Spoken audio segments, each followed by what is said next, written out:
As technology advances, the gap widens.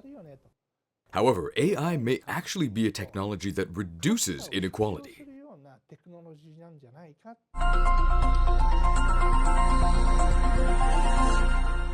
Today, I'll be talking about artificial intelligence, or AI. The theme is the impact of AI on labor productivity. I'd like to use the example of taxi drivers to explain this.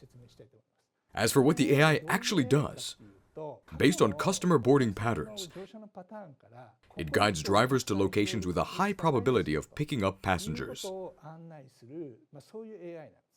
About half of a taxi driver's working hours are spent driving an empty car. Reducing idle time increases labor productivity. Therefore, we considered estimating how much idle time is reduced. By turning on this AI navigation system, and thus what impact the AI has on productivity. Even though the AI was available, only about 5% of all vacant drives were conducted with it turned on. And at the driver level, fewer than 40% of drivers ever use the AI at all. Experienced drivers already know where to go to find passengers, so they have little incentive to switch it on in the first place.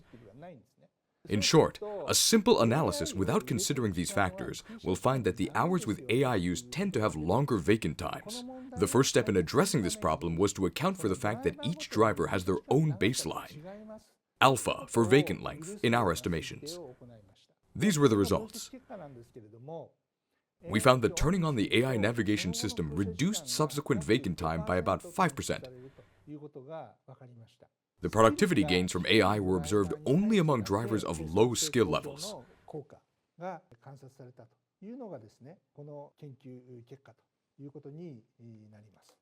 The results suggest that the ability experienced workers have to make predictions based on experience can be replaced by AI.